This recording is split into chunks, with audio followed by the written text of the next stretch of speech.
Colega, buenas noches, bienvenidos. Hoy estamos 5 de noviembre y tan solamente a 18 días del examen de ascenso de escala magisterial. Es por eso que nos venimos preparando con mayor fuerza para resolver con éxito el examen de ascenso del 23 de noviembre. Soy la profesora Nelly Hernández Vázquez. El día de hoy continuamos con las casuísticas de genética. Bien, maestros, vamos a dar paso entonces al análisis de estas casuísticas para identificar la clave, la respuesta correcta, ¿no? Nos respalda el conocimiento científico que ya manejamos y por ahí hacemos algún reajuste, algún recordatorio de algún conocimiento científico. Habíamos dicho que, que básicamente lo que evalúa en genética son las dos leyes de la herencia, ¿verdad? La ley de la uniformidad, primera ley de la herencia, y la ley de la segregación, segunda ley de la herencia. Y por ahí algunos conceptos relacionados, como son la codominancia, la dominancia incompleta, alelos, híbridos o heterocigotos, homocigotos, ¿no? Y aspectos relacionados. A ver, vamos a ver qué nos espera hoy las casuísticas. El día de ayer terminamos hablando cómo cuando el hombre interviene en la modificación de los seres vivos, se trata de una selección, pero una selección artificial, ¿no? Porque está dirigido. Veo una especie, en este caso vegetal, que me conviene, tiene sus tallos más grandes, tiene sus hojas más compactas, entonces hay mayor cantidad de alimentos. Quiero que se mantenga, pues puedo hacer cruces, puedo hacer injertos de modo tal que se repita este fenotipo en las siguientes generaciones. Como interviene la mano del hombre y no hay una modificación a nivel genética, mencionamos que se trataba de una selección artificial, ¿no es cierto? Ahí nos quedamos el día de ayer.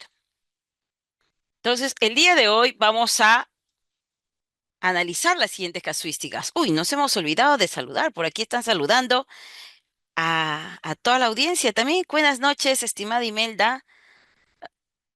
Ay, qué lindo, Tarapoto. Tarapoto, Perú. Estás a tiempo. ¿Cómo estás, Gilder? Bonitos recuerdos de Tarapoto. Verónica, Ulises, también está Tracy, Rosa, Nelly, Maximino, Hermes, José, Jorge, Giraldo y Jorge Paredes. Ítalo, Ismael, Imelda, Gloria, Gilder, Gerardo, Dilma, Cristian, Amilcar, representante de Amauta Capacitaciones. Estamos hoy reunidos para desarrollar las casuísticas de genética. ¡Pran! Esta casuística va vinculada a tres preguntas. ¿Ok? Siempre les digo que cuando respondemos las primeras preguntas con éxito, con acierto, las preguntas que vienen a continuación están garantizadas que vamos también a resolverlas con mucho éxito.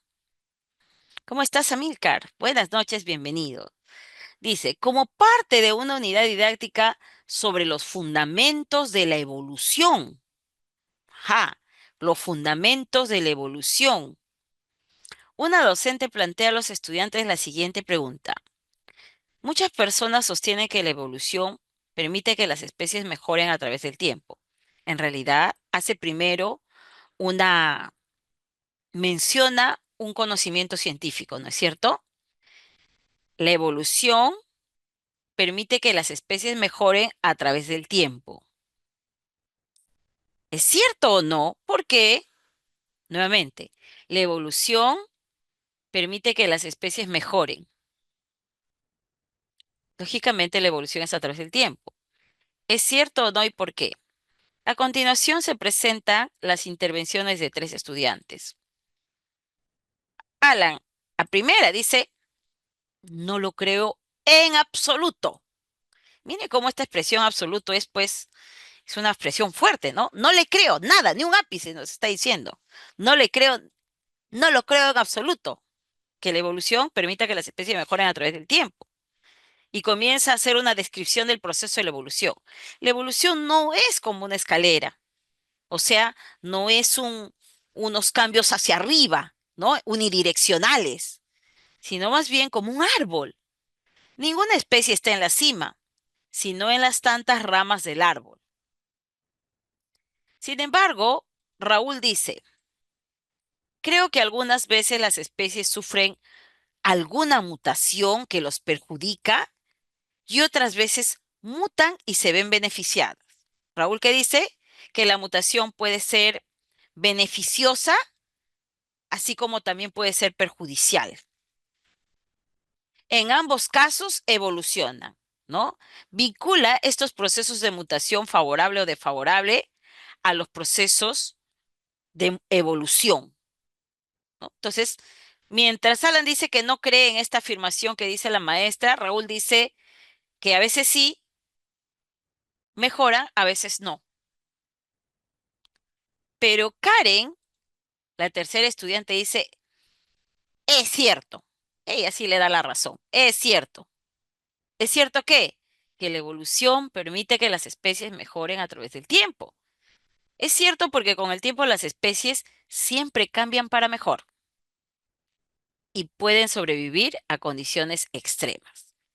Entonces, si nosotros quisiéramos darle una categoría, por ejemplo, el, a cada uno, ¿no? Alan dijo que no está de acuerdo con la afirmación de que la evolución permite que las especies mejoren a través del tiempo. Raúl dice un sí, pero también dice un no, como diciendo a veces, ¿no es cierto? Un sí o un no implica a veces. En cambio, Karen dice sí, siempre evoluciona para mejor. Siempre la evolución permite la mejora de la especie a través del tiempo, ¿correcto? Nuevamente, Alan no le da la razón, la contradice. Raúl dice a veces sí, a veces no, y Karen dice sí, es cierto. Ahora, a partir de estas respuestas que recoge la maestra, le dice, a ver, vamos a analizar la siguiente información, le dice la maestra. Y todos se ponen a leer la información de la Corea de Huntington. La Corea de Huntington es una enfermedad genética degenerativa que afecta al funcionamiento neuronal. Esta enfermedad genera que las personas pierdan lentamente el control de su cuerpo y su mente. Normalmente no afecta a las personas hasta después de que se han reproducido y ello contribuye a que persista en la población. ¿Qué está diciendo? Que esta enfermedad genética, como cualquier enfermedad, pues, ¿verdad? Pone en condiciones de desventaja a la persona que lo padece. Continúa. En 1993, unos investigadores descubrieron que el responsable de la enfermedad de Huntington era un segmento de ADN que se repite una y otra vez. Algunas personas adquieren por mutación demasiadas repeticiones de este segmento y padecen de esta enfermedad. Otras personas heredan esta enfermedad. Herencia. Otras personas heredan esta enfermedad. Es decir, tienen un alelo dominante, anormal.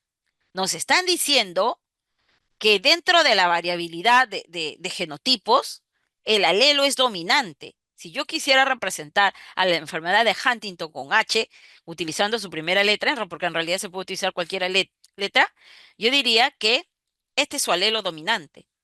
Y esta presencia de este alelo es un alelo anormal, dice. ¿Cuál sería lo normal?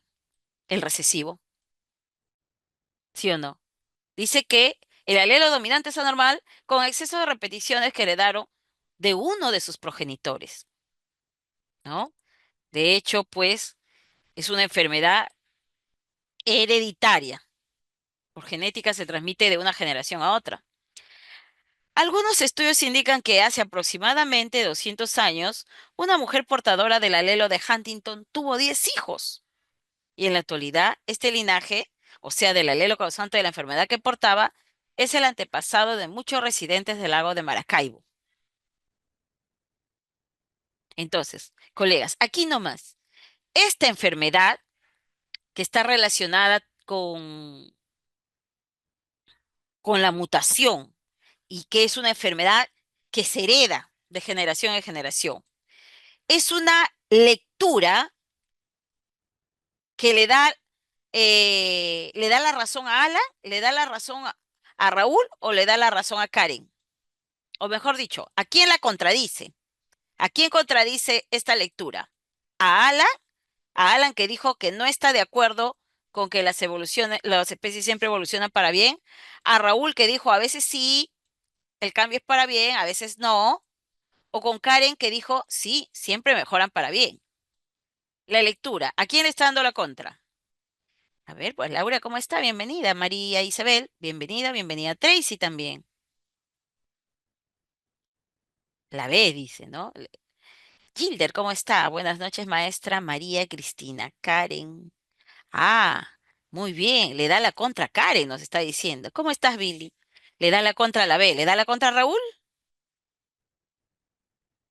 Le da la contra a Karen, dice. A Karen también. Le da la contra a Raúl. Bueno, la que ha sido en absoluta en decir que la evolución permite que las especies mejoren a través del tiempo, la única que ha dicho sí, sí, claro, es así, es Karen. Porque él dice, Raúl ha dicho, bueno, a veces sí, las mutaciones son perjudiciales, pero otras veces son beneficiosas, ¿no? Las especies se ven beneficiadas con esta mutación. Pero la lectura es categórica. La lectura, la lectura habla de la enfermedad de Huntington y si consideramos esta enfermedad de Huntington, no estamos considerando que la evolución a veces es beneficiosa o a veces es perjudicial. Si no, esta lectura contradice a Karen, porque Karen ha asegurado que las especies siempre cambian para mejor y pueden sobrevivir a condiciones extremas. Ha sido absoluta en eso. Entonces le está contradiciendo a Karen con esta lectura. ¿Ok? A ver, ¿a cuál de las intervenciones se contrapone la información presentada por la docente? Bueno, la información es la Corea de Huntington. ¿A quién se contrapone? ¿A la intervención de Alan, de Raúl o de Karen? Ya lo han dicho también, ¿no? Efectivamente. La lectura es como una indirecta, ¿no? Como una indirecta para Karen. Como para decirle, mira Karen, tú me acabas de decir que las especies siempre mejoran a través del tiempo, que la evolución favorece, ¿cómo dijo acá? La evolución permite que las especies mejoren. Yo te demuestro con la Corea de Huntington que no es cierto, ¿no? Le da la contra a Karen. Se contrapone al pensamiento o a la intervención de Karen. Está clarísimo, ¿verdad? Ahora, dice, en la información presentada por la docente, se menciona que las personas que heredan la enfermedad de Huntington tienen un alelo dominante anormal. Pues, lógicamente que uno de los alelos lo han heredado del padre o de la madre, ¿no? De uno de los progenitores, ¿ok? De uno de los progenitores, progenitor uno puedo poner, no importa quién sea padre o madre, y el otro alelo lo heredaron del otro progenitor, progenitor 2. Y sí, pues no, la información dice que las personas que heredan la enfermedad de Huntington tienen un alelo dominante anormal. ¿Qué probabilidad de heredar la enfermedad tiene la descendencia, o sea, los hijos, entre un hombre sano? Si el hombre es sano, no le puedo poner ninguna H mayúscula. La H está representando a los genes, ¿no? A un alelo dominante y un alelo recesivo. Si me dicen que el hombre es sano, no le doy ninguna H mayúscula. La H mayúscula significa gen para la Corea de Huntington y la H minúscula que no existe el gen para la Corea de Huntington. Nuevamente, si el hombre está sano, no le pongo ninguna H mayúscula, porque tú sabes que cuando uno de los alelos es dominante, y por más que le pongas con un recesivo, va a desarrollar la enfermedad. ¿Sí o no? Porque este queda inhibido y se manifiesta el gen, el alelo dominante. Bueno, el hombre está sano, pero la mujer es portadora de la enfermedad. ¿Ok? La mujer es portadora de la enfermedad. Vamos a darle, para que sea portadora, H mayúscula y H minúscula.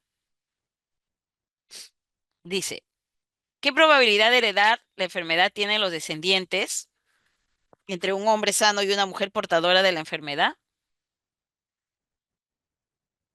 Simplemente hacemos el cuadro de Punnett. Por acá colocamos el genotipo del hombre sano y por acá colocamos el genotipo de la mujer portadora. Para que sea portadora, no le ponemos, le ponemos de modo heterocigoto, ¿ok? Porque si hubiera desarrollado la enfermedad, le pondríamos tener que poner los dos homocigoto dominante, ¿no? Portadora. Bueno, ¿cuánto por ciento es la probabilidad de heredar la enfermedad? En el cruce, ¿no? En el cruce lo vemos. La B me dice, a ver, la probabilidad de heredar la enfermedad. Bueno, en este cruce, nosotros vemos que hay una H mayúscula, Huntington. Acá también H mayúscula. Y estos no, estos son sanos, porque no tienen ningún alelo dominante anormal. De 4 a 2, entonces equivale al 50%. Ahí está, 50%. Perfecto. Ya habíamos hablado que cuando es la combinación heterocigoto y homocigoto recesivo, 50-50, ¿se acuerdan? Había como una reglita que habíamos dicho. Siempre ustedes esa reglita deben tener alguien un cuaderno de apuntes, qué sé yo, como una reglita. Heterocigoto versus homocigoto recesivo siempre va a ser 50%, 50%. ¿Ya? No importa quién sea el heterocigoto, ¿ah? Puede ser la madre o el padre, por si acaso. Dice, Ariana, una de las estudiantes, realizó el siguiente comentario. Profesora, yo creo que hace 200 años esa mujer necesariamente se expuso a algún tipo de radiación. De otra manera, su material genético no habría mutado. Cuando dice esa mujer se está refiriendo acá en la lectura, ¿no? En la lectura, en el párrafo número 3, nos comenta, algunos estudios indican que hace aproximadamente 200 años, una mujer portadora del alelo de Huntington tuvo 10 hijos. De ella está hablando, de ella, ¿ok? Entonces, ¿qué dice la estudiante de esa mujer presentada, mencionada en la lectura? Yo creo que hace 200 años esa mujer necesariamente se expuso a algún tipo de radiación, necesariamente. De otra manera, su material genético no habría mutado. Sin embargo, acá nos preguntan, ¿cuál es el error que se evidencia en el comentario del estudiante? O sea, este comentario lo que ha dicho no es cierto. ¿Qué cosa no es cierto?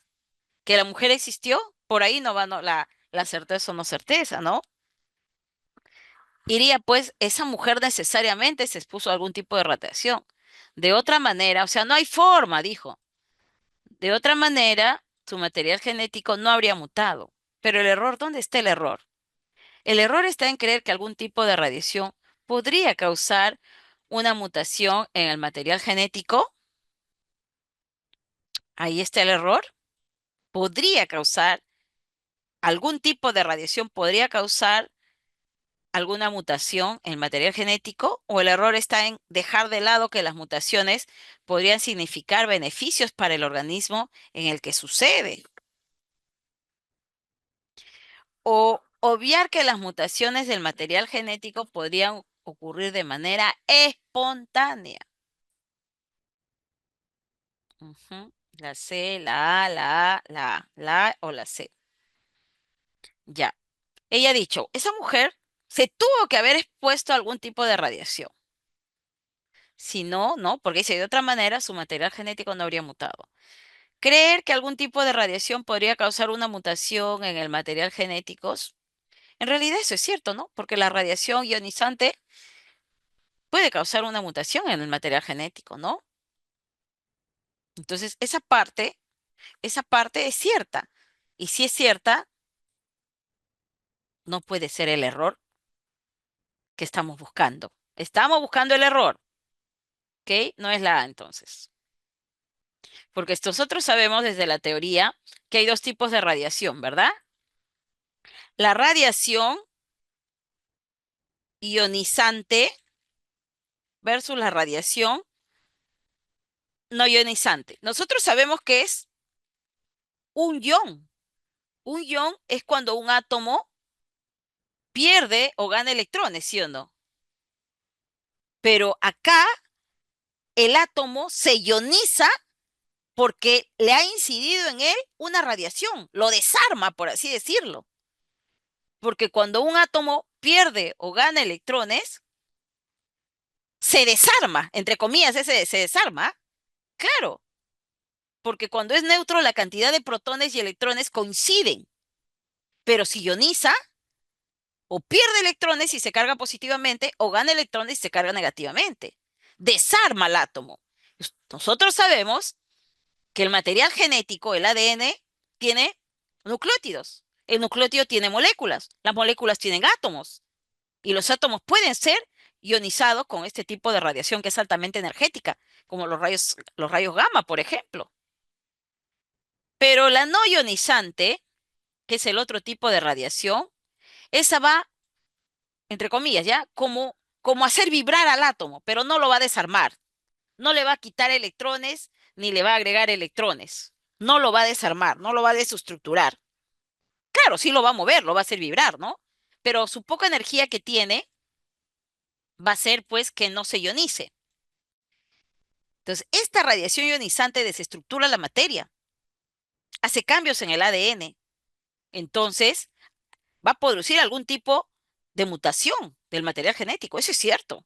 Algún tipo de radiación. Cuando dice algún tipo de radiación, lógicamente se está refiriendo a la radiación ionizante, que es altamente energética.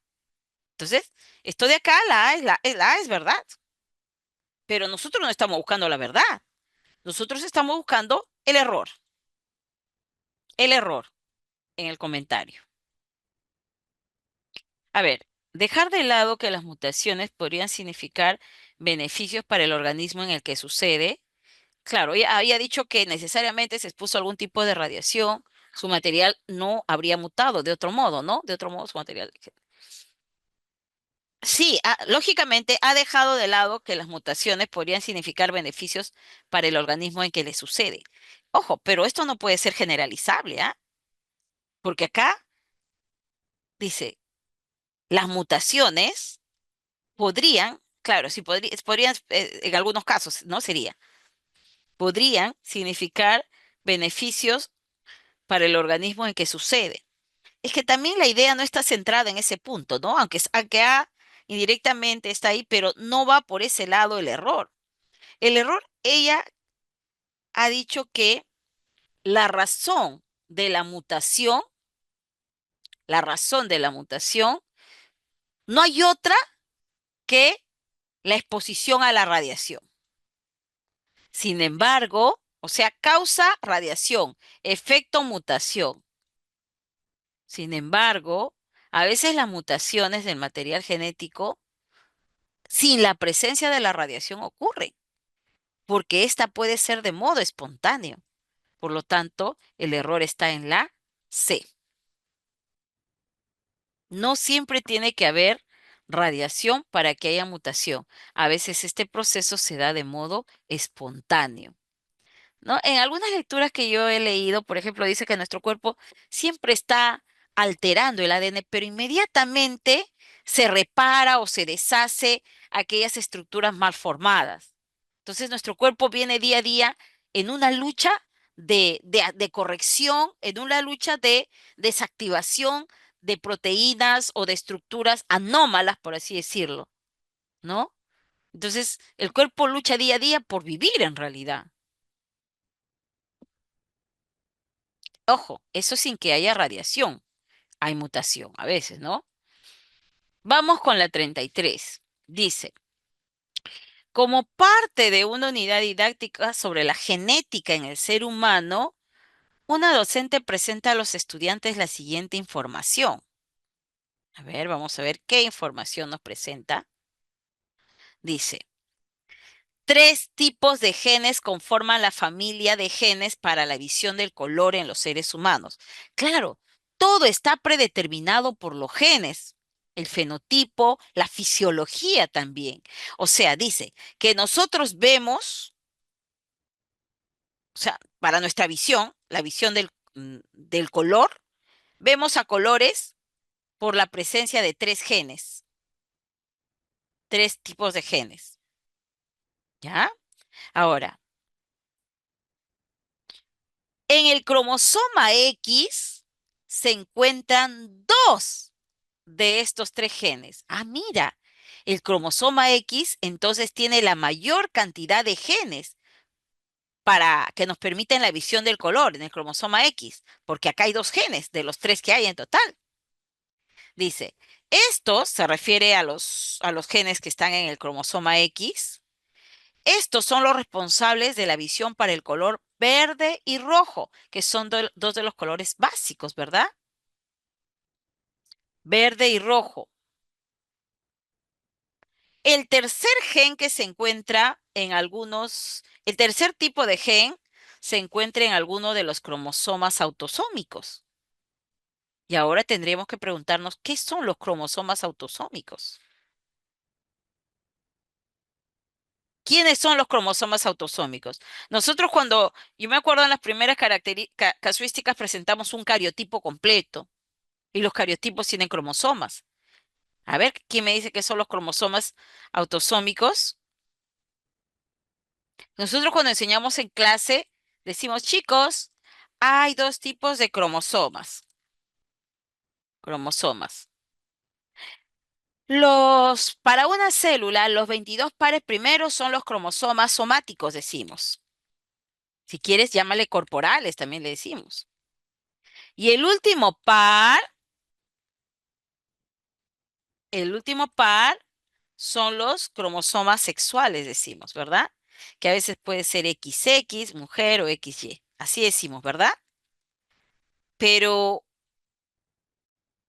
acá no dice ni somáticos ni sexuales. Acá dice autosómicos. ¿Qué es un cromosoma autosoma? Ja, un cromosoma autosoma es un cromosoma somático. Es un cromosoma somático. Eso como primera parte tenemos que identificar, porque si no, cromosoma somático. Dice que el tercer gen responsable de la visión del color, el tercer gen, ¿no?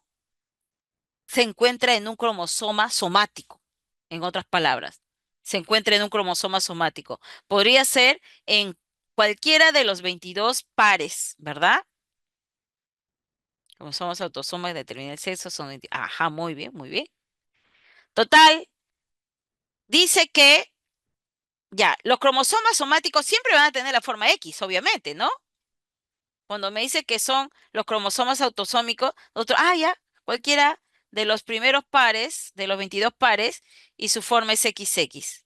Pero ya nos había dicho que los dos genes, dos de los tres genes que permiten la visión del color, se encuentran en el cromosoma X. ¿Quién es ese cromosoma X? ¿También es el cromosoma somático?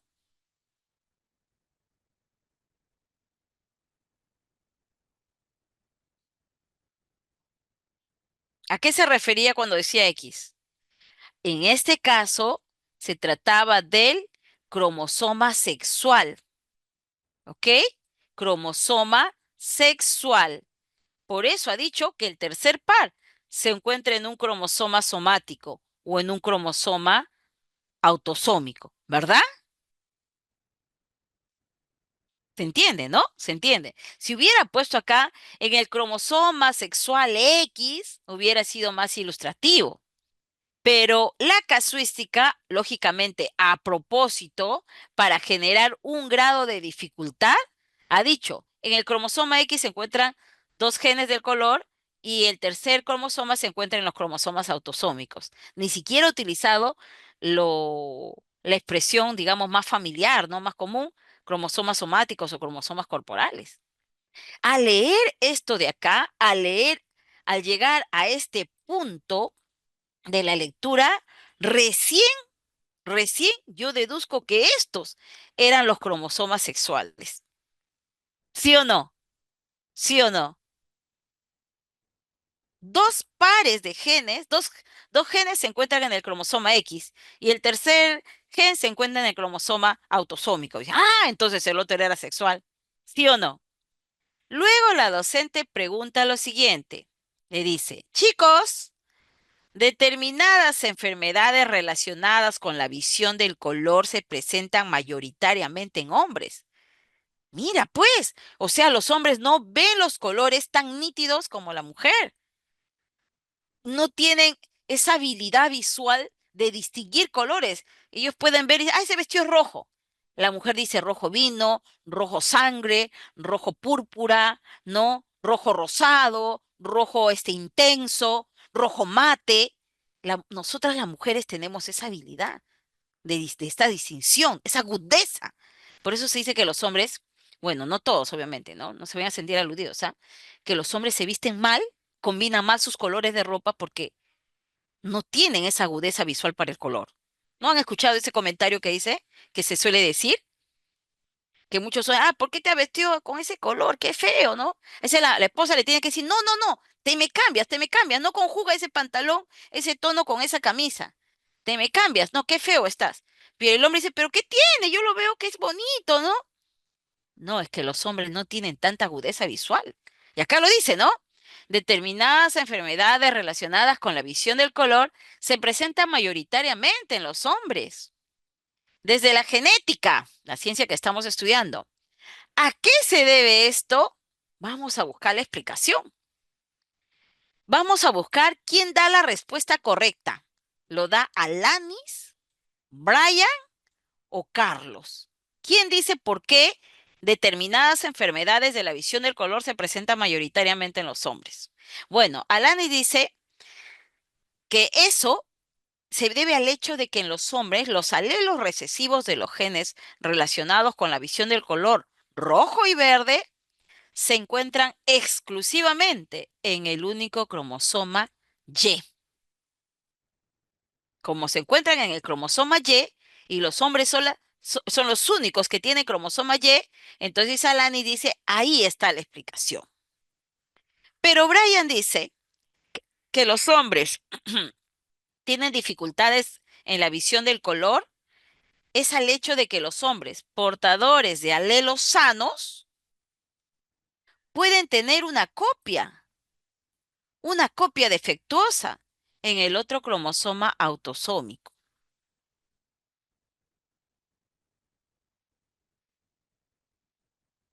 Ya sabemos lo que es cromosoma autosómico, ¿verdad? Acabamos de recordarlo. Cromosoma autosómico quiere decir cromosoma somático. Dice, acá lo voy a poner, ¿no? Somático corporal. Dice que el hombre tiene, ¿no ves que los genes están en pares? Uno de la madre, otro del padre. Entonces dice que si el hombre tiene una copia defectuosa, tiene un alelo sano, puede tener una copia defectuosa en el otro cromosoma autosómico. ¿Por qué dice el otro? Porque los genes están en pares, pues. Uno en el cromosoma del padre y el otro que heredamos de la madre. Y Carlos dice, dice, es al hecho de que los hombres portadores de alelos defectuosos no cuentan con una copia. Porque mira, Brian ha dicho cuenta con una copia defectuosa. Y Carlos dice, no cuentan los hombres con una copia sana de estos alelos en el otro cromosoma X. ¿Quién dijo la respuesta correcta? Muy bien, acá me dicen las respuestas. Es la C, me dicen, es la A, la B, la C, la... Uy, al final han dicho ABC, ¿ah? A ver, voy a tener un agua mineral, deme 3 segundos.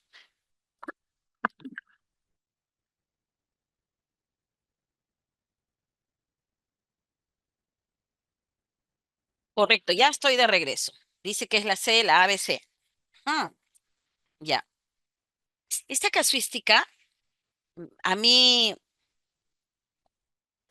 me ha gustado porque siento que tiene una formulación con cierto grado de dificultad.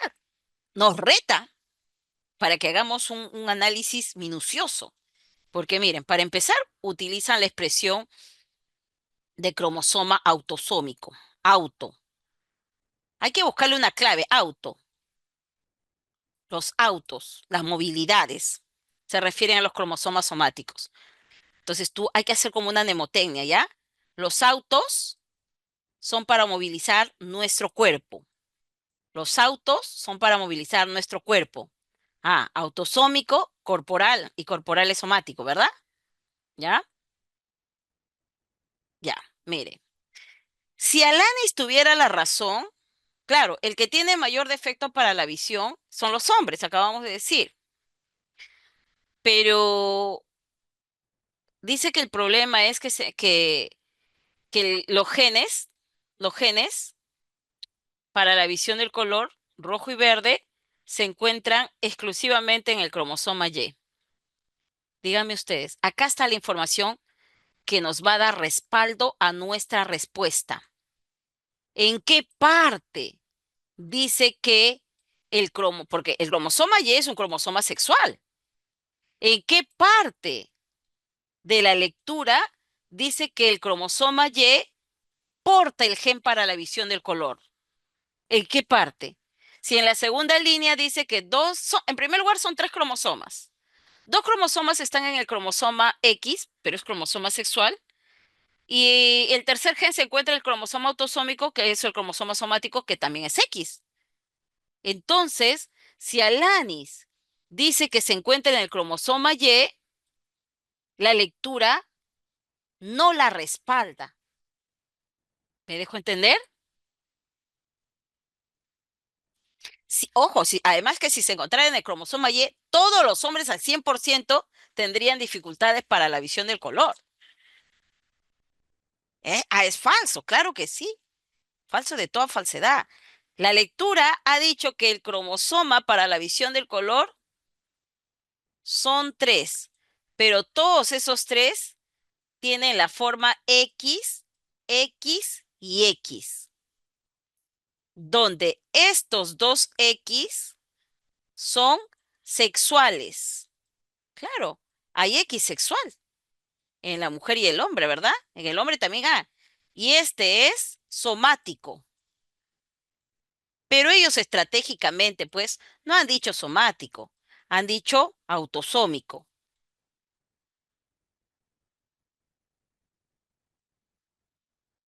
No han dicho en ninguna parte que esté en el cromosoma Y los gen para la visión del color. Por lo tanto, no es cierto. Nosotros estamos buscando la respuesta verdadera. Otros maestros han dicho, es la B. Bueno, a ver qué dice Brian. El hombre tiene visión, mayoritariamente visión para el color, porque los hombres portadores de alelos sanos, o sea, uno de los alelos es sano, tienen una copia defectuosa en el otro cromosoma autosómico.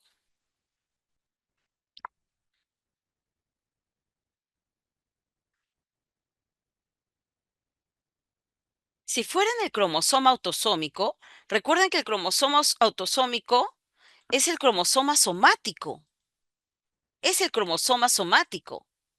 Y si el problema fuera en el cromosoma somático, hombres y mujeres tenemos cromosoma somático, ¿sí o no?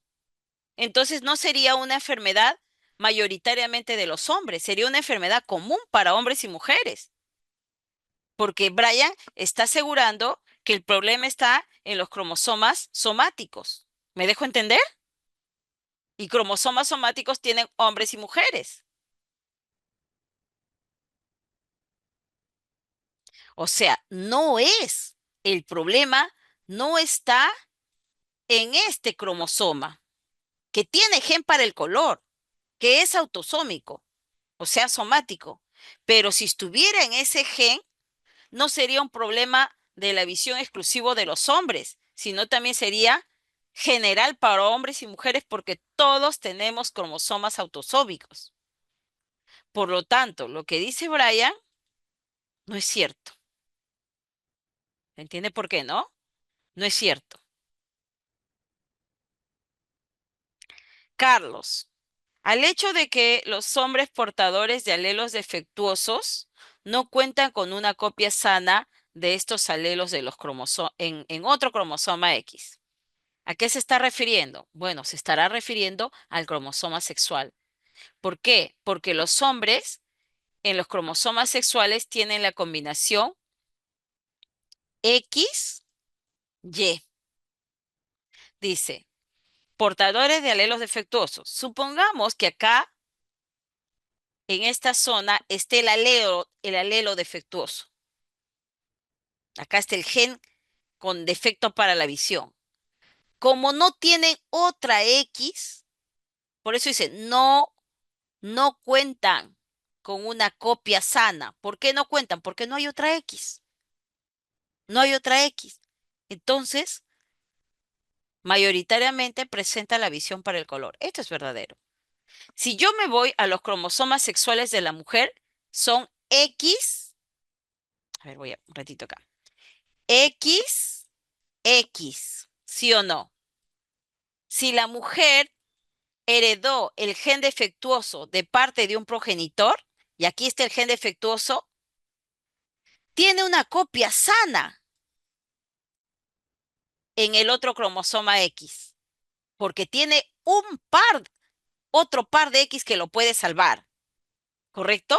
Pero en el caso del varón no, tiene el gen defectuoso en un X y como no tiene otra copia que inhiba la manifestación de este gen defectuoso, el gen defectuoso se presenta y el hombre tiene visión para el color. Porque se supone que se entiende que los genes los recibimos, uno de parte del padre y otro de la madre, ¿no es cierto? Pero ¿me puede salvar si se trata de que uno de ellos es dominante, pero para bien y deja inhibido la manifestación de la enfermedad? ¿Ok? Pero cuando hablamos de cromosomas sexuales masculinos, no hay copia. Lo que tenga X no lo puede reemplazar con una copia sana en el otro cromosoma, porque no tiene otra X, tiene un Y. Ahí está el problema. Por eso, mayoritariamente, los hombres tienen problemas para la visión del color. A ver, contradictorio porque la A dice el cromosoma sexual Y. Lo que pasa que la lectura, la información científica, digamos, que nos dan para respaldar, es esta. Y en ninguna parte han dicho que los genes para el color están en el cromosoma Y. Están, dice, en el cromosoma X y en los cromosomas autosómicos, que siempre son X. En ninguna parte dice que esté en el cromosoma Y. Por eso no es la A, ¿correcto? Ahora, por acá les he puesto esta información sobre las otras denominaciones con el que podemos encontrar en las casuísticas a los cromosomas, ¿no? Como acá hemos hecho autosómico, acuérdate, vamos a hacer como una mnemotecnia, una analogía. Los autos trasladan nuestro cuerpo, ¿no? Trasladan nuestro cuerpo y nos permiten viajar de un lugar para otro. Auto, cuerpo. Autosómicos, los autosomas, son los cromosomas somáticos o corporales. Y los cromosomas sexuales también se le llama alosomas. A la primera palabra que contestas en el teléfono, que contestamos en el teléfono. Aló, cromosomas sexuales. ¿Correcto? Yo no le veo contradicción, ¿ah?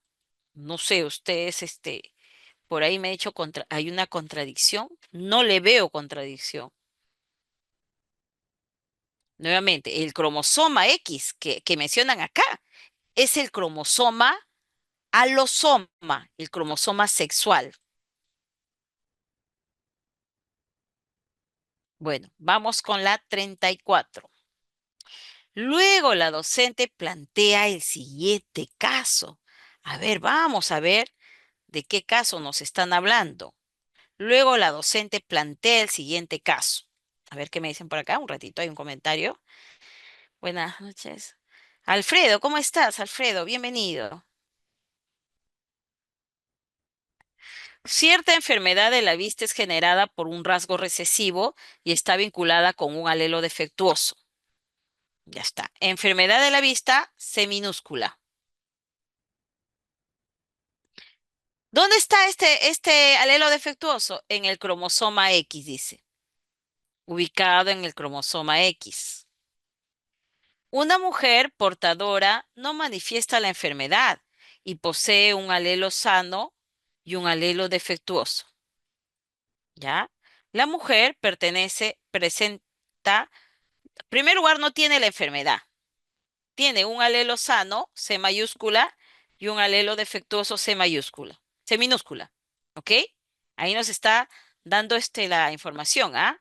Eh, C mayúscula, sano, y es dominante. Menos mal, ¿no? Mayor posibilidad de que no presente la enfermedad. C minúscula, enfermedad. Eso nos está diciendo la casuística. La C representa a un problema de la visión que puede estar presente o ausente. Ya está. Dice que un hombre sano y una mujer portadora de la enfermedad pronto tendrán una hija. Si el hombre está sano, colegas, ¿qué genotipo le ponemos?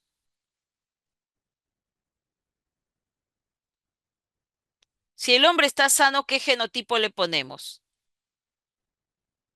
Ajá, las 12 mayúsculas, porque está sano. Y si la mujer es portadora, ¿qué genotipo le ponemos? Portadora de la enfermedad, ¿verdad? ¿Qué genotipo le ponemos? Es portadora. 12 minúsculas no le podemos poner. Claro, mayúscula, minúscula, es portadora. ¿Sí o no? Mayúscula, minúscula.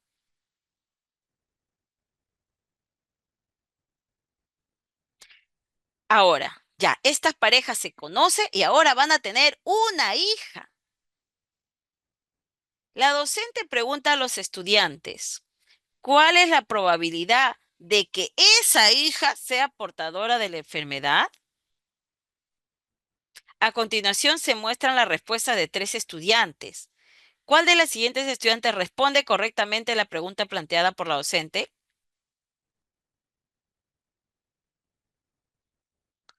¿Cuánto por ciento hay de probabilidad de que esta hija sea portadora de la enfermedad? 0%, 25% o 50%. A ver qué me dicen.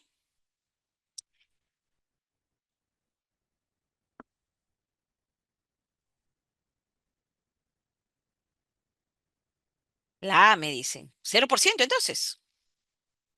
La B, la C. ¡Oh! ¿La B, C? No puedes, ahí estamos mal, ¿ah? ¿Cómo estás, Bernardina? Bienvenida. No, no, no te preocupes. La B, la C, la A.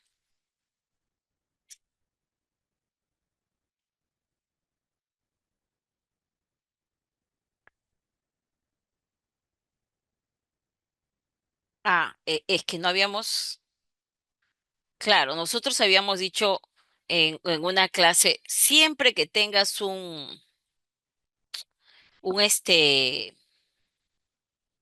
homocigoto dominante, todos tienen la característica del dominante, ¿no? Ojo, pero acá no funciona, no funciona. Hay que tener cuidado eso, ¿ah? Esa generalización nos puede jugar en contra. Entonces, mira, estamos viendo acá. La A, la C, la A, la C, ya, ver. Varón, mujer, ya. El hombre está, el hombre está sano.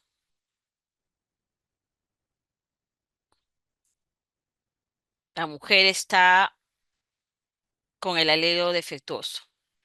Como tenemos que ver el sexo del individuo, por eso estoy jugando con XY, ¿ya?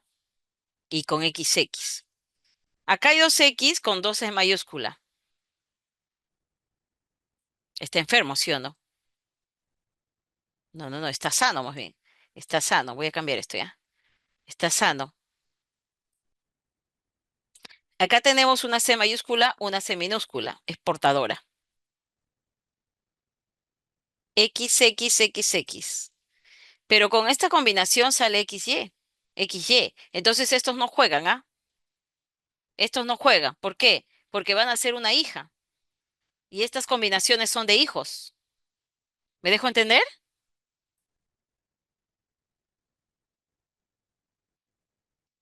¿Ok? Estas no juegan. Ahora, ¿qué estamos viendo? Solamente pueden tener, nuestro 100% se convirtió solamente en dos, que son ellas. ¿Sí o no? Y de dos, probabilidad de que la hija sea portadora de la enfermedad. De acá vemos que una es portadora. Una de dos, ¿qué representa? El 50%. ¿No? ¿Está bien? Una de dos, el 50%. ¿Me dejo entender? Estos no juegan, porque estos son hijos. Y lo que va a tener es una hija.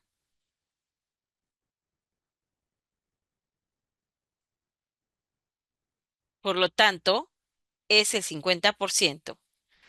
Ojo, acá hay que tener cuidado. Entonces ya, esa generalización de que siempre que tengas un gen, un homocigote dominante, ahorita vamos a repetir, Gilda, no te preocupes. Siempre que tengas un alelo dominante, el hombre está sano.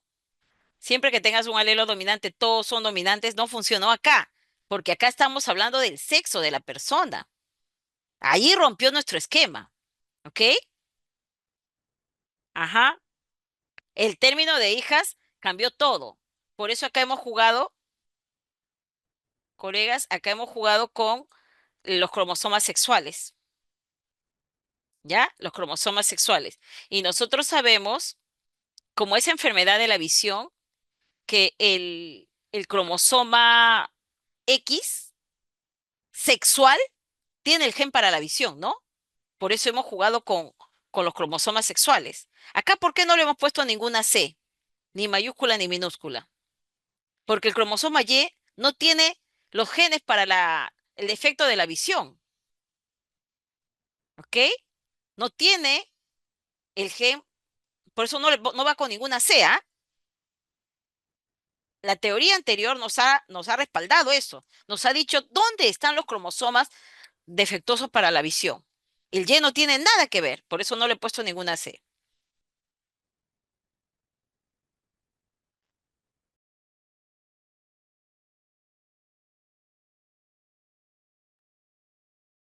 Bien, entonces miren acá.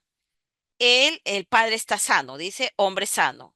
Solamente lleva la C acá, de sano, C mayúscula. Acá este no tiene el cromosoma. La mujer portadora, mayúscula, minúscula. Solo hacemos el cambio, el cruce, mira, XX,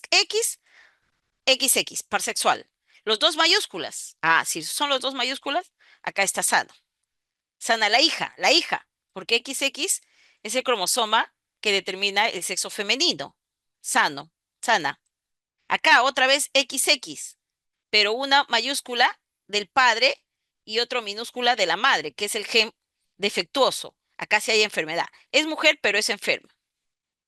Las combinaciones que están aquí, C, X, Y es hombre, X, Y es hombre. Ellos son varones. Nosotros no estamos buscando varones. Dice la pareja que va a tener una hija y las únicas hijas son ellas dos. Estas dos me representan el 100%, porque todo se habla en términos porcentuales, como ven. Si de dos, ella, solamente una es portadora,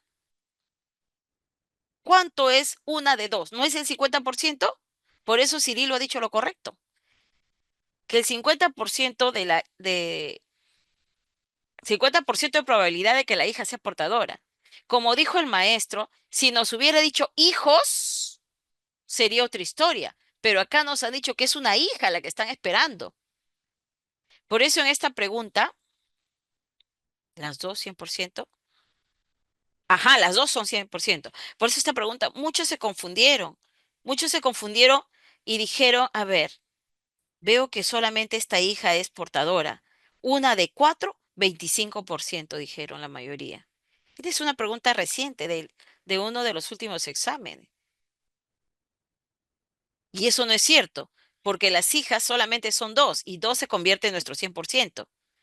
Este es nuestro punto de partida. Una es portadora, entonces 50% de probabilidad de que sea portadora de la enfermedad. ¿Se entiende o no se entiende? Alguien me dijo, no me está claro, algo así. Rosa, bienvenida, te abrazo a la distancia. No te preocupes, hay de verdad tantas cosas. Así es, y diría, hijos cambiaría la historia, ¿verdad? Cambiaría la respuesta. Muy bien, más claro ni el agua. Vamos a la 35. Un maestro afirma lo siguiente. A ver, un ratito. ¿Dónde está esa talla?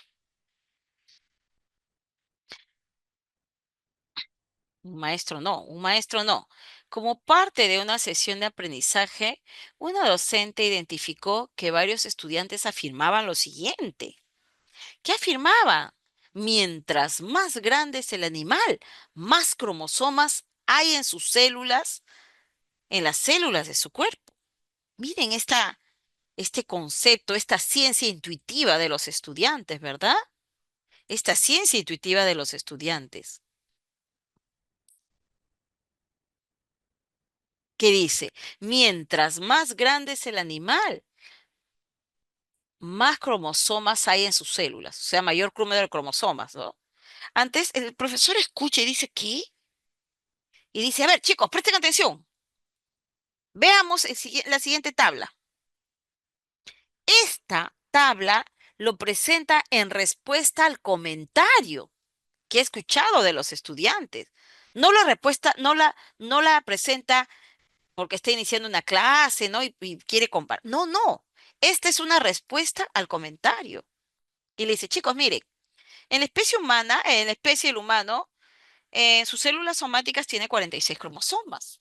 El canguro tiene 16 cromosomas. La serpiente 24 y el conejo 44. Seguramente los chicos, viendo esa tabla, están en su mente comparando también tamaños. ¿Quién es más grande y quién es más pequeño? Luego dice, les preguntó lo siguiente, luego de ver la tabla, ¿no? Seguramente analizarla, compararla, qué sé yo.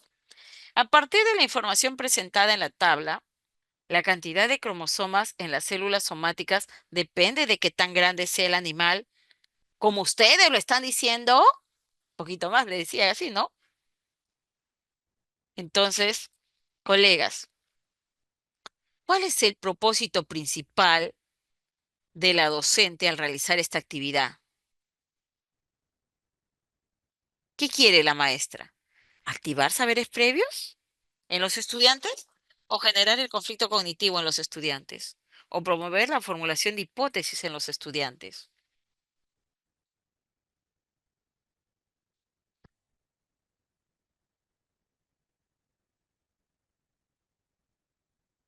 Ujú. A ver, ¿qué me dicen ustedes? Es la B, me dicen, es la B. Conflicto cognitivo.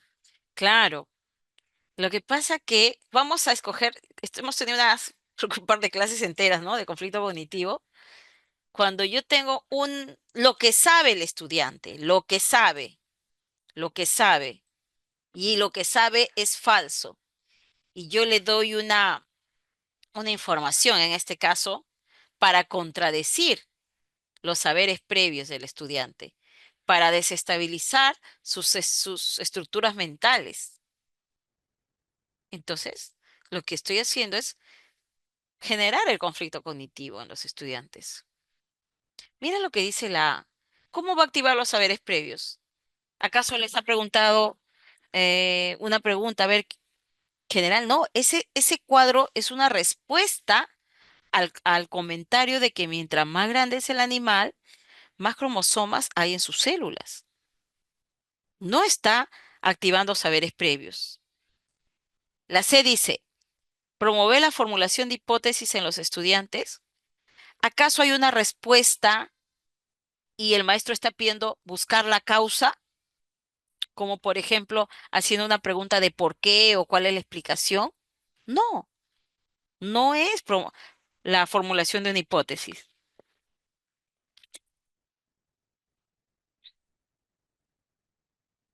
Entonces, es conflicto cognitivo porque hay una contradicción entre lo que pensaba el estudiante y lo que es real. 36 y 37. Como parte de una unidad didáctica sobre la dinámica de los ecosistemas, un docente presenta a los estudiantes la siguiente situación ficticia. En un parque hay poca vegetación, por lo que el color del suelo es predominantemente marrón oscuro. En este parque hay gatos y ratones en cantidades similares. La mitad de los ratones son claros y la otra mitad son oscuros. Los gatos depredan a los ratones en el parque, o sea, los ratones son la comida de los gatos. El docente pregunta a los estudiantes, a medida que pase el tiempo, ¿qué sucedería con los ratones claros y oscuros en el parque? A continuación se muestra la respuesta de tres estudiantes. ¿Cuál de los siguientes estudiantes responde correctamente la pregunta planteada por el docente? Ana dice, profesor, ¿habrá la misma cantidad de ratones claros y oscuros a medida que pase el tiempo? Bernardo dice, profesor, ¿habrá más ratones claros que ratones oscuros? Y Cecilia dice, no, habrá menos ratones claros que ratones oscuros. ¿Quién dio la respuesta correcta? A, Ana, B, Bernardo o C, Cecilia.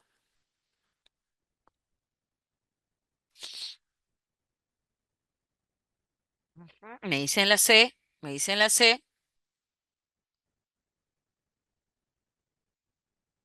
Lógicamente que si el suelo, el color del suelo es marrón oscuro porque hay poca vegetación, el blanco va a estar más a la vista, ¿sí o no? Por el contraste con el color del terreno.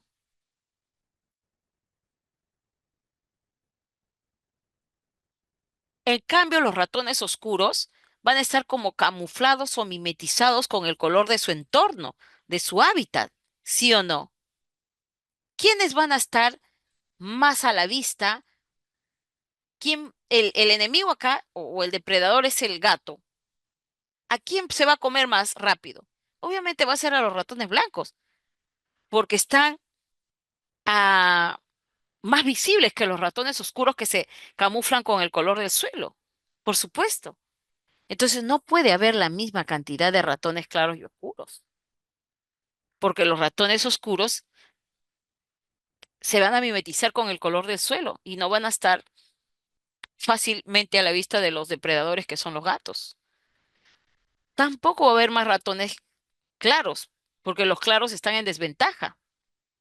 Están en desventaja ya que el gato lo va a ver primerito a ellos porque son de color blancos, contrastan con el suelo. No va a haber más claros, al contrario, va a haber menos claros que oscuros. Claro, eso mismo pasó gallitos de las rocas hembras. Gilder, ¿el gallito de las rocas hembras por su color o por qué aspecto están más a la vista del depredador? Eso mismo pasa con los gallitos de las rocas hembras. Ah, por su color. Qué interesante. No lo sabía. Muy bien. Entonces, pues, la respuesta de correcta es la de Cecilia. Ahora, el docente comenta a los estudiantes que en el parque mencionado, en esa situación ficticia que es la que acabamos de leer, por temporadas hay palomas. Ah, no siempre. Bueno, está precisando que por temporadas hay palomas. Las palomas tienen y transmiten parásitos. Si un gato caza palomas y se alimenta de ellas, podría enfermarse. Juan, un estudiante, comenta lo siguiente. Al comienzo morían muchos gatos, al comienzo morían muchos gatos, pero con el tiempo ya no. Basta con que uno de los gatos se haga resistente a los parásitos de las palomas para que sus descendientes sobrevivan a las enfermedades que éstas les causan. Pregunta, ¿cuál es el error que se evidencia en el comentario del estudiante? Este comentario no es cierto. Pero ¿dónde está el error? El error está por creer que algunos gatos son resistentes a los parásitos de las palomas y otros gatos no lo son, o por creer que con el tiempo un gato se puede hacer resistente a los parásitos de las palomas. O por creer que un gato puede transmitir una característica genética a sus descendientes que aseguren su supervivencia.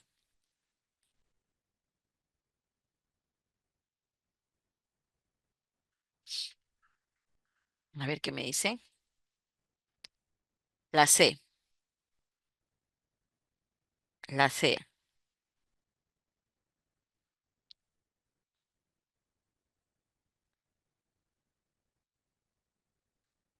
¿Qué dice la C? A ver qué me dicen por acá. Hay más comentarios.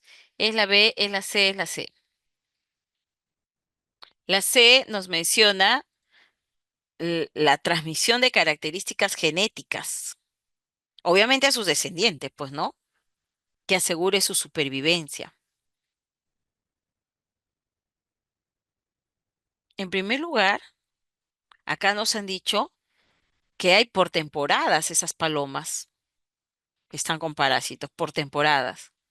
Por otro lado, el alumno ha dicho, al comienzo morían muchos gatos, pero con el tiempo ya no. Basta con que un gato se haga resistente a los parásitos. Esta es la explicación, resistencia a estos parásitos, para que sus descendientes sobrevivan a las enfermedades que esta es la causa. Pero no me hablan de característica genética,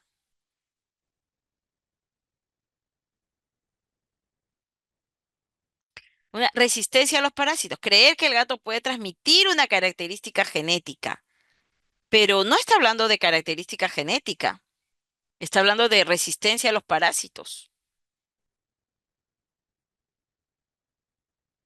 Por lo tanto, nosotros tenemos que buscar el error, pero en el comentario del estudiante, no con cuestiones que podamos suponer. No puede ser la C. Estamos buscando el error. La A, creer que algunos gatos son resistentes a los parásitos y otros no lo son. Al comienzo morirán, con el tiempo ya no. Pues algunos serán, algunos no serán. Por ahí está la idea, ¿no? Esta es una verdad, ¿no? Si no diría, pues que, ¿cómo se llama? Que desaparecerían, pues los gatos. Claro, creer que con el tiempo se puede hacer resistente a los parásitos de las palomas. Por ahí está el error.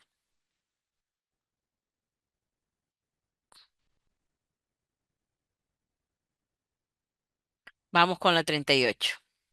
Dice, lea la siguiente situación y responda a la pregunta. Un equipo de científicos desarrolló una investigación cuyo propósito fue identificar los beneficios de utilizar un medicamento de origen natural en el tratamiento de enfermedades neurológicas. Para ello, el equipo utilizó dos grupos de ratones. Ratones del grupo A, ratones del grupo B. Vamos a ver atentamente cuál es la verdad. ¿Cómo dice de acá? ¿Y no pueden ser verdad?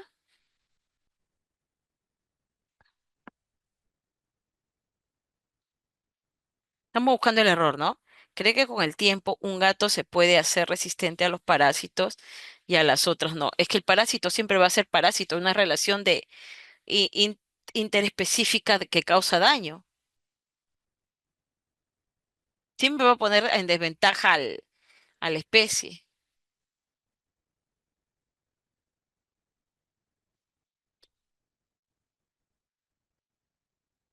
No, por la razón que lo menciono, ¿no? Siempre va a ser como una lucha constante de, ¿cómo se llama? Así como supongamos en las pulgas o las garrapatas al perro que todo el tiempo va a haber, pero siempre va a haber el daño.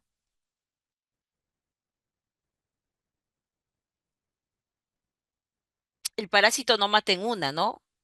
Ni siempre mata, pero le pone en desventaja a la especie. A ver, vamos en esta casuística, ¿ya? Dice, un equipo de científicos desarrolló una investigación cuyo propósito fue identificar los beneficios de utilizar un medicamento de origen natural en el tratamiento de una enfermedad neurológica. Para ello, el equipo utilizó dos grupos de ratones, A y B. Los ratones del grupo A estaban sanos, ¿ok? Los ratones del grupo A sanos, mientras que los ratones del grupo B presentaban la enfermedad neurológica, o sea, ratones enfermos.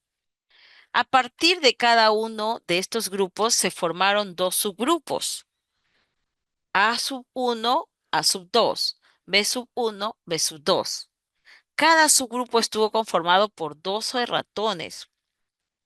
Si cada subgrupo estuvo conformado por 12 ratones, me doy cuenta que hay 24 ratones sanos y 24 ratones enfermos, ¿verdad?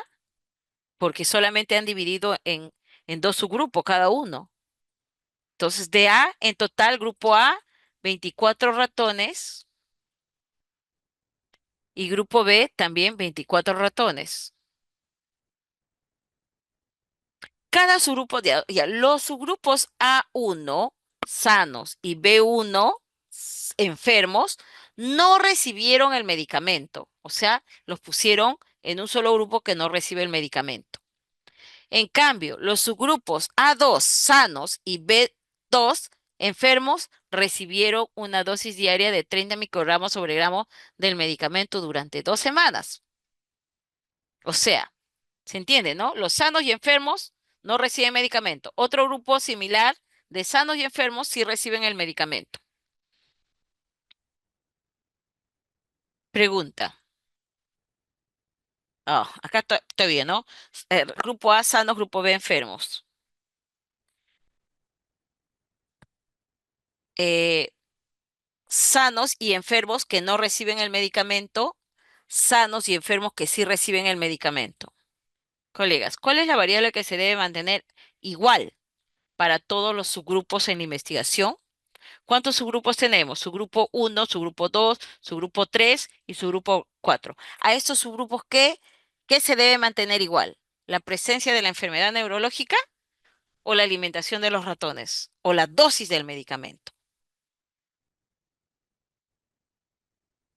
Ujú. La B me dice. La B. Cuando dice cuál es la variable que se debe mantener igual, ¿por qué variable nos están preguntando? Se debe mantener, dice, se debe mantener igual para todos. Mantener igual para todos los subgrupos.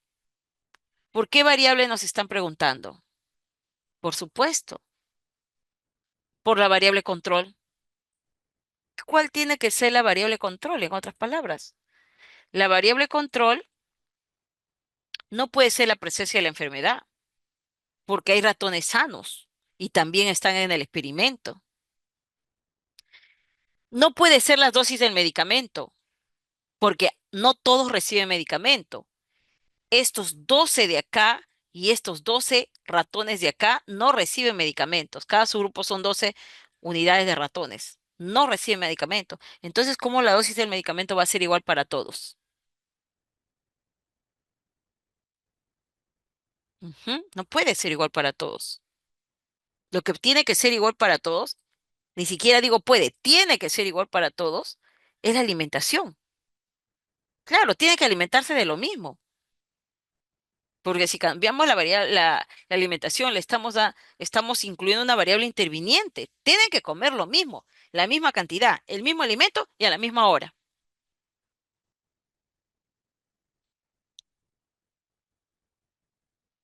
Muy bien. A ver, quiero aprovechar esta casuística. Dice la dosis. Ajá. Miren este grupo.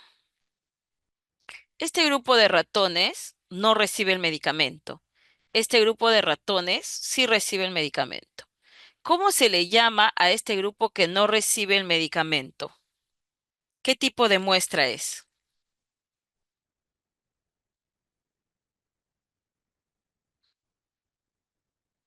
Así es, la muestra control, la muestra control.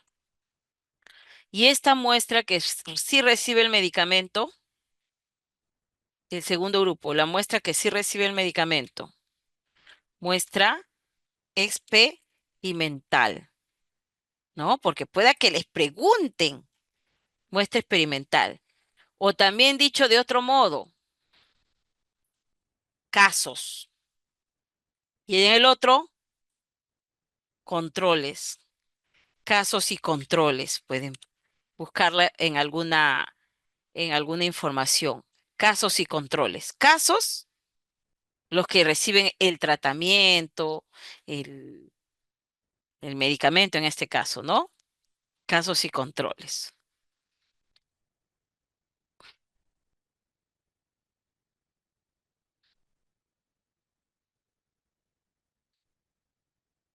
Muy bien, avanzamos. Ahora, eso me han hecho tanta historia para una casuística. Bueno, está bien, pues. ¿En qué se diferencia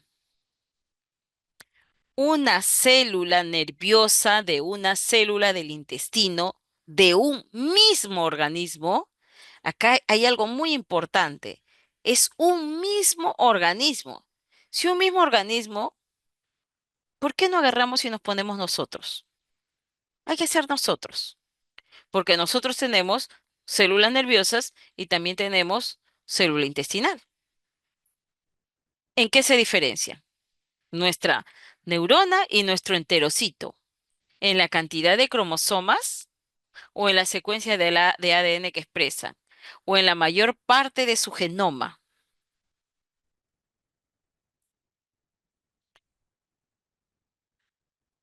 La B, la B, la B, la B, la B, la B, la B, la B. Todos marcan la B. Bueno, en primer lugar, estas son células, no voy a decir células somáticas. ¿Cómo es su otro nombre de las células somáticas o corporales que dijimos? ¿Con qué medio te trasladas a tu autosomas? Sí, autosomas. ¿Con qué medio nos trasladamos nuestro cuerpo para ir a trabajar?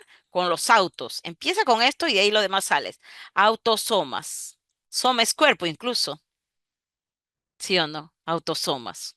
Son son cromosomas, la cantidad de cromosomas, ¿no? Bueno, las dos van a tener la misma cantidad de cromosomas, ¿sí o no? La misma cantidad de cromosomas, que sería en este caso 46. Y si fuera de un perro, bueno, también vas a tener la misma cantidad de cromosomas. La mayor parte de su genoma diferencia, no, más bien tienen muchísima, la diferencia, no, no puede ser mayor parte de su cromosoma, más bien casi todo es igual. ¿Ves que vienen todas nuestras células vienen de una sola célula que es el cigoto, que es la célula que se originó por la combinación del ovocito con el espermatozoide, su carga nuclear? ¿Sí o no? Entonces no pueden tener diferencias, más bien tienen más semejanzas, muchísimas semejanzas. Lo contrario a autosoma, alosoma, que es el cromosoma sexual. Aló, la primera parte, la primera palabra que utilizamos para responder una llamada. Aló, soma, es el cromosoma sexual. El par sexual, los autosomas en el hombre es XY, en la mujer los alosomas son XX. ¿Ya? Muy bien, efectivamente. Todos tienen la misma cantidad de cromosomas para empezar. La neurona y el enterocito. Neurona es la célula nerviosa y la célula del intestino es enterocito.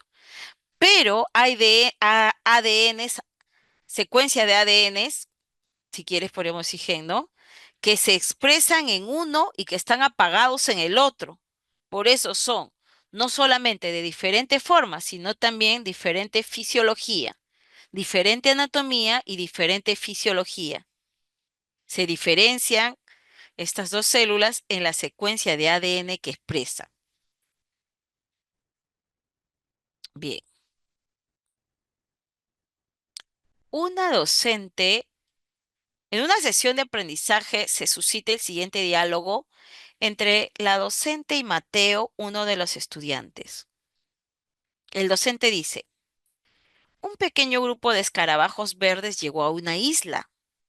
100 años más tarde, los escarabajos verdes han poblado toda la isla. Hace poco llegaron unas aves que se alimentaban vorazmente de estos escarabajos. ¿Qué podría pasar? Mateo dice, profesor, lo que va a pasar es que con el tiempo, como los escarabajos verdes tienen la información genética para presentar el color pardo, tendrán hijos de color pardo para esconderse o camuflarse mejor y poder sobrevivir. A diferencia de los escarabajos verdes que son más fáciles de ver y por lo tanto ser comidos por las aves, los escarabajos pardos lograrían sobrevivir, reproducirse y poblar la isla.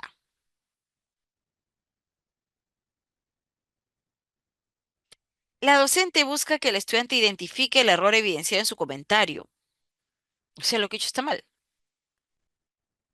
Esto está mal. A ver qué dijo primero. Un pequeño grupo de escarabajos verdes llegó a una isla 100 años después, ha poblado toda la isla. Hace poco llegaron las aves que se alimentan de estos escarabajos. Ya, ¿y qué dice Mateo? Lo que va a pasar con el tiempo, como los escarabajos verdes tienen la información genética para presentar el color pardo, tendrán hijos de color pardo para esconderse. A diferencia de los escarabajos verdes, que son más fáciles de ver y por lo tanto ser comidos por las aves. Los pardos lograrían sobrevivir, reproducirse y poblar la isla. No es cierto, dice la maestra. ¿Cuál es el error? ¿Qué, qué le decimos que busque? ¿Qué información? ¿No? La docente busca que el estudiante identifique el error evidenciado en su comentario. ¿Qué información debe proporcionarle sobre el carácter aleatorio de los cambios genéticos o sobre los mecanismos de selección natural o sobre los cambios de la molécula del ADN? ¿Qué lectura le decimos que busque o qué información le damos?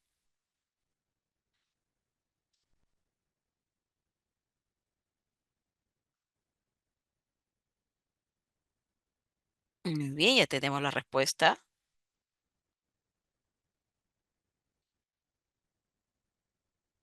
La.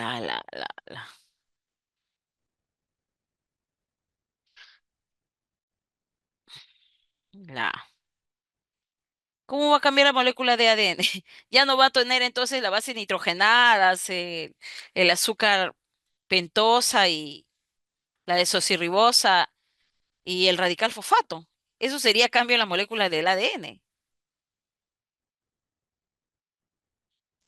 Además, si primero tiene el pigmento verde, según el estudiante, y luego fácil lo puede cambiar a pigmento pardo, no es un cambio en la molécula de ADN.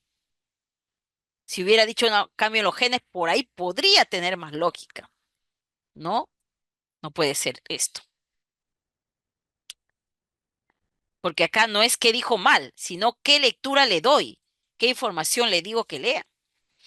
Mecanismos de selección natural, esa información, los mecanismos de selección natural, seguramente la lectura que se le podría dar, se basan en la existencia de la variabilidad heredable en los individuos de una población, la competencia por recursos limitados cuando hay, ¿no?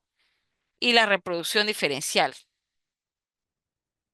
Los individuos con rasgos ventajosos, o sea, aquellos mejor adaptados a su entorno, tienen más probabilidad de sobrevivir y reproducirse transmitiendo estos genes a la siguiente generación, lo que lleva a un aumento en la frecuencia de los rasgos en la población con el tiempo.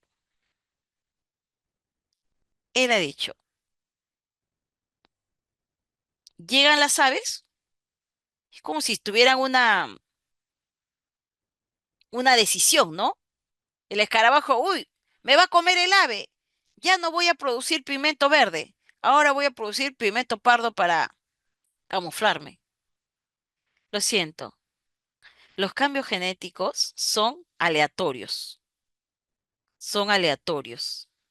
No es que tenga que aparecer una situación de amenaza como para que se den.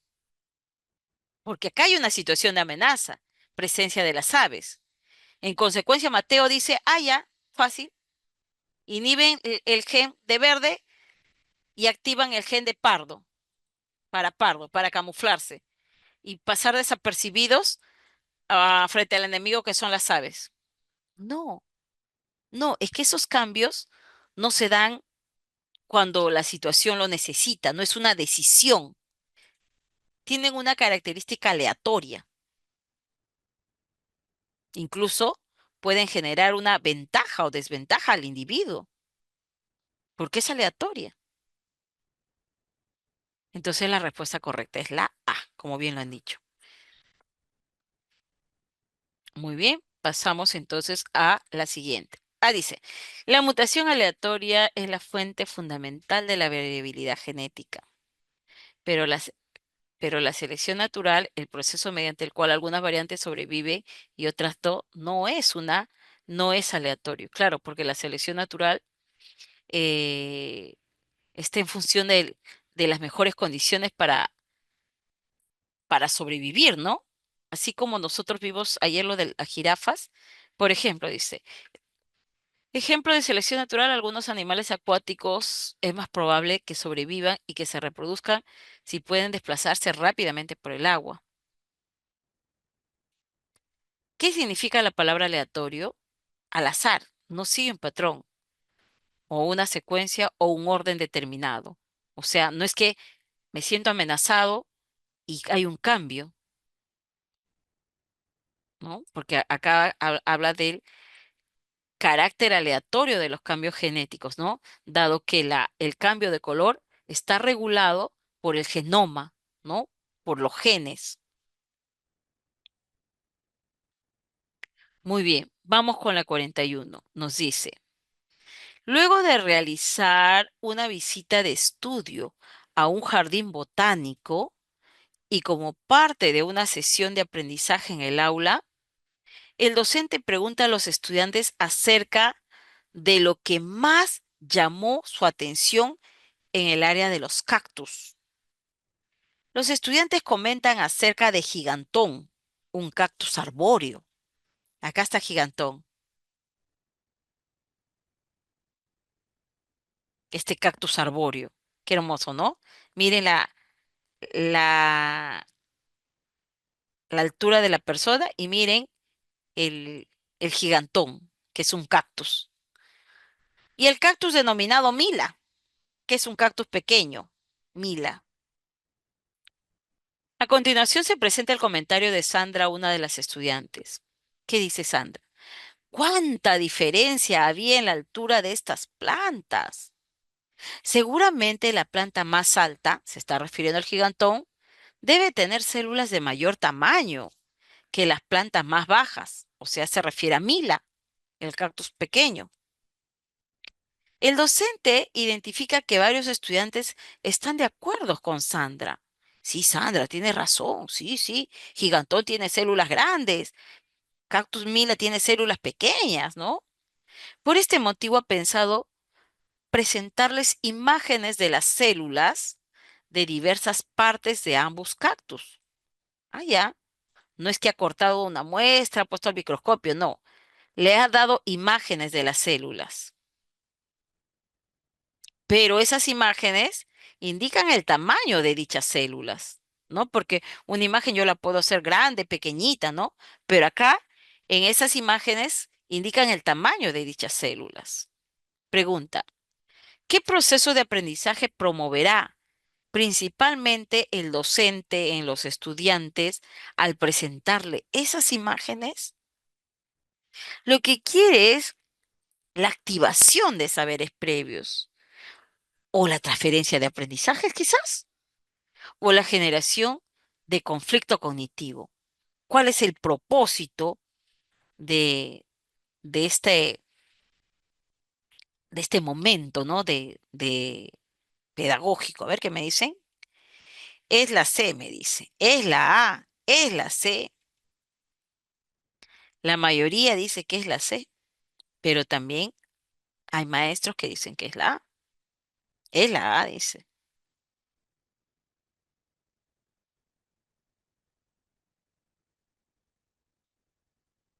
A ver, yo me acuerdo que nosotros hicimos creo que dos sesiones, ¿no? Conflicto cognitivo versus saberes previos, ¿se acuerda? Conflicto cognitivo versus saberes previos. Y habíamos dado como unas claves, porque siempre va a haber este tipo de preguntas en los exámenes del Minedu, de conflicto cognitivo y de saberes previos. Siempre, siempre. Ahora, ¿por qué? Yo les voy a preguntar acá, ¿por qué el maestro, por qué el docente les da las imágenes de las células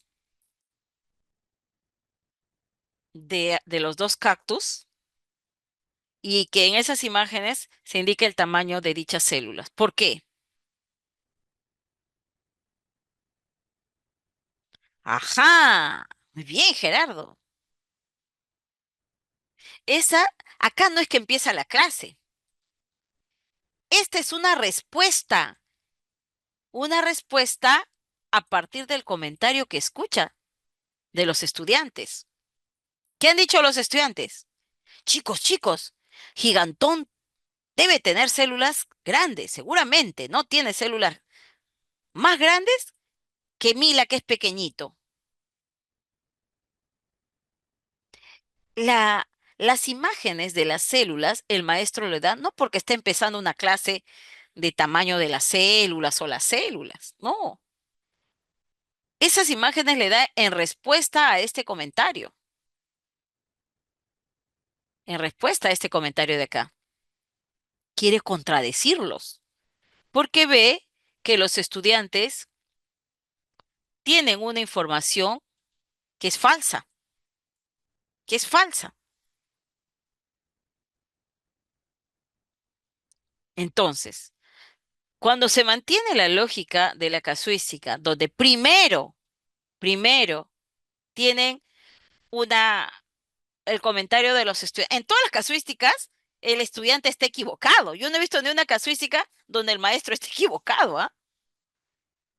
A ver, tiende una información errada de los estudiantes, algo que está mal, y el maestro los quiere contradecir, quiere generar una disonancia cognitiva en sus estructuras mentales de los escolares, porque no es cierto lo que dice, ¿ok? Así es, tienen un saber previo que es falso.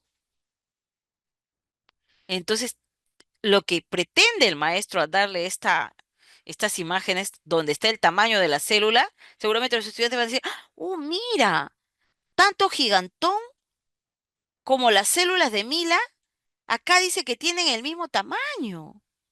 O por ahí pues variará, pues, ¿y qué tal si Mila tiene hasta las células un poquito más grandes que Gigantón, ¿no? Pero la variación pues no va a ser en mucho, va a ser pues de repente micrómetros, ¿no?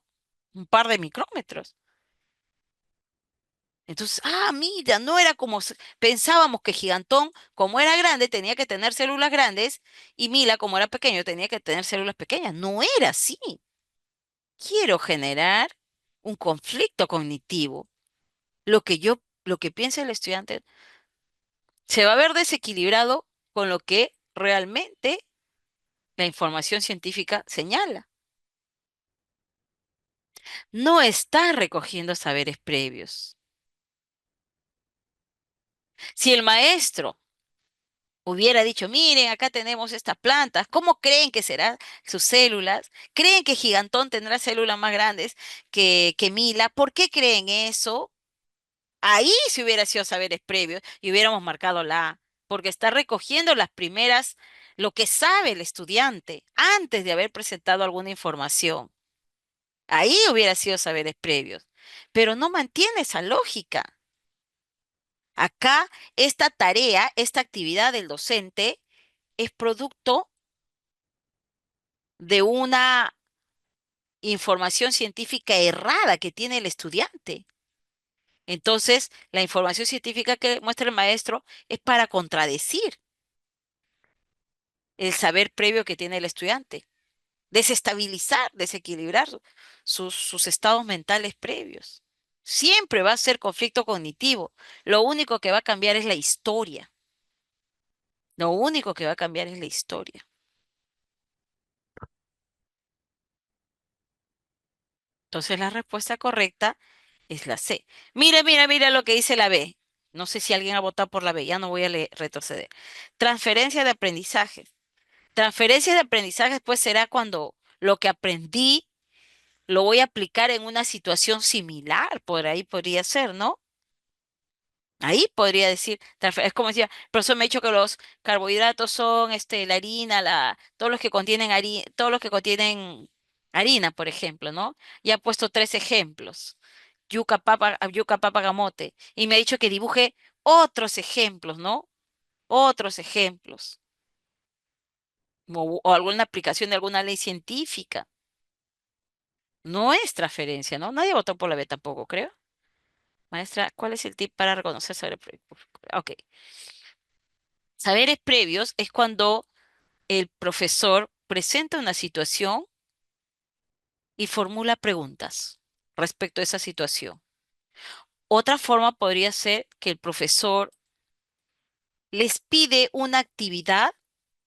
Por ejemplo, hay una casuística que ahorita recuerdo. El maestro le presenta una ficha. le- y la ficha les dice, por ejemplo, en el aula, mira quién son sólidos, líquidos y gaseosos. Y escribe su nombre. Y dime, ¿por qué dijiste que esos dos objetos que has encontrado es sólido? ¿Por qué dijiste que estos son líquidos y por qué dijiste que esos son gases? Está recogiendo saberes previos para ver si sabe el estudiante identificar quiénes son sólido, líquido y gaseoso y por qué lo clasifica como sólido, por qué lo clasifica como líquido, por qué lo clasifica como gaseoso. ¿Qué? Le puede también dar una imagen. ¿Qué observas? ¿Qué sabes sobre esta imagen? Una imagen de repente le presenta sobre la planta realizando la fotosíntesis, ¿no? Dice, a ver, ¿por qué han colocado un sol aquí? ¿De dónde viene? ¿Para qué utilizará la luz del sol la planta? ¿No?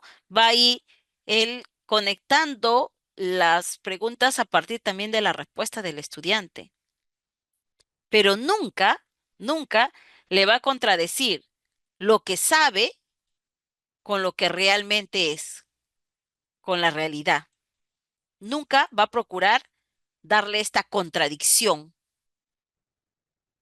Todas las casuísticas que he visto de conflicto cognitivo en los exámenes del Minedu, todas empiezan con una situación falsa, que es del estudiante, obviamente, ¿ah? Yo no he visto ninguna casuística donde el maestro esté confundido. Una situación falsa que es del estudiante. Y a partir de esa situación falsa, el maestro presenta una imagen, presenta un video, hace un comentario. ¿Para qué? Para contradecir esa expresión falsa y que el estudiante reflexione y se dé cuenta que lo que ha dicho está mal. Ahí es ajá, la ciencia falsa del estudiante. Entonces, siempre que haya esta contradicción, ahí va a ser conflicto cognitivo. Siempre, lo único, nuevamente repito, lo único que va a cambiar es la situación, es la historia, la casuística, ¿no? ¿De qué se trata? De ahí tiene la misma lógica. Vamos a la 42 y 43. Dice, como parte de una sesión de aprendizaje, un docente presenta a los estudiantes la imagen de una célula. Mm. Chicos, atención, miren la imagen de una célula. En la imagen, la célula presenta pared celular y su material genético está disperso en el citoplasma, como si fueran filamentos. Tú a medida, yo siempre tengo la costumbre, y bueno, les recomiendo porque a mí me funciona, es que ustedes vivan la situación. Les presento una célula, dice, presenta pared celular, yo esto lo voy construyendo en mi mente. Ahorita lo estoy dibujando, ¿no? Para que vean mi mente, ¿no? Presenta pared celular y material genético disperso en el citoplasma como si fueran filamentos. Ay, pues sí, los enredados, entonces. Ahí está. En el citoplasma de la célula también se observan algunos ribosomas. Recuérdate que los ribosomas son los corpúsculos celulares, los organelos celulares más pequeños, ¿verdad? También se observan abundantes ribosomas. Sin embargo, la célula no tiene mitocondria. No tiene mitocondrias. Luego el docente pregunta a los estudiantes, ¿qué tipo de célula se presenta en esta imagen? A continuación, se presenta la respuesta de Karen, una de las estudiantes. A ver, atentos, ¿qué responderá Karen? Profesor, las células vegetales tienen pared celular. Ah, seguramente lo dice porque la célula que ha presentado el maestro también tiene pared celular, pues no, así dice la casuística, mira, ve, presenta pared celular. Dice, Karen dice, profesor, las células vegetales tienen pared celular, material genético y ribosomas, pero no tienen mitocondrias. ¿De quién está hablando? De las células vegetales. La estudiante está asegurando que las células vegetales no tienen mitocondrias. De acuerdo con esta característica, la célula de la imagen definitivamente tiene que ser una célula vegetal. Ya dijo, esta es una célula vegetal para Karen. ¿Cuál es el error que se evidencia en la respuesta de la estudiante? Creer que las células vegetales presentan ribosomas, porque ha dicho, ¿no? Tienen ribosomas. ¿Ese es un error? ¿O creer que las células vegetales presentan pared celular? ¿O creer, todo está hablando de las células vegetales, o creer que las células vegetales carecen de mitocondrias? ¿Dónde está el error?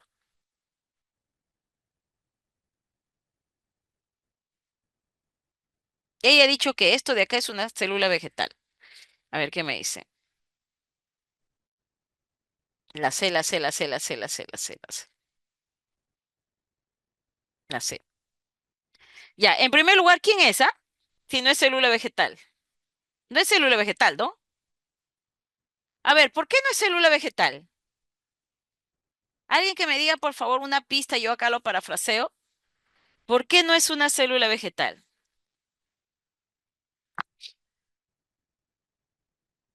Porque es procariota. Y las células vegetales son eucariotas, ¿no? Cuando hacemos nuestra clasificación de células vegetales, decimos las células tipos procariota, eucariota. Procariota sin membrana nuclear, bacterias, podemos decir. Reino Monera. Eucariota con membrana nuclear se clasifican en animal y vegetal. Esta no es una célula vegetal, pero ella ha dicho definitivamente es una célula vegetal. ¿Dónde está el error? Decir que es vegetal porque presenta el ribosomas, esto es un acierto. Las células vegetales sí tienen ribosomas. Creer que las células vegetales tienen pared celular, las células vegetales sí tienen pared celular. Pero acá nos han dicho que esta célula no tiene mitocondrias. Acá ya he dicho, no tiene mitocondrias, por eso tiene que ser una célula vegetal. Y esto es falso. El creer que las células vegetales no tienen mitocondrias es falso. Las células vegetales sí tienen mitocondrias. Las que no tienen mitocondrias son las bacterias. Por eso hacen la respiración anaeróbica.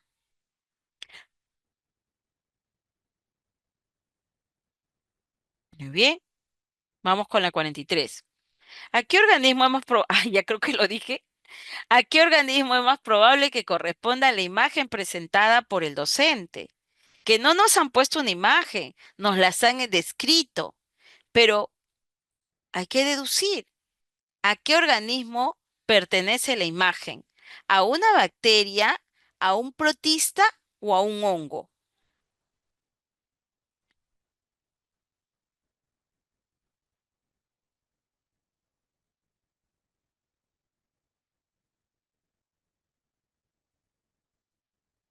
A ver,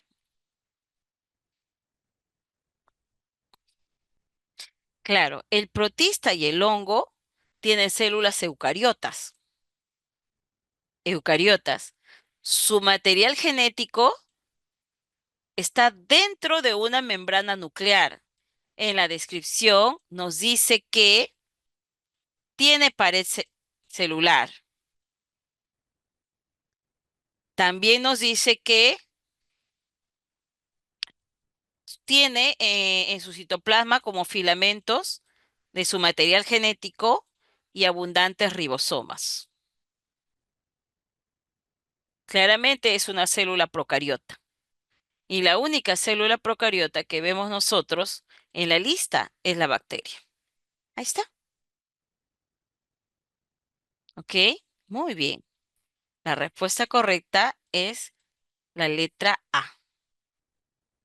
Acá están las bacterias, miren. Un ejemplo de bacteria en realidad, porque las bacterias pues tienen incluso otra forma también, ¿no? Cocos, bacilos, espirilos.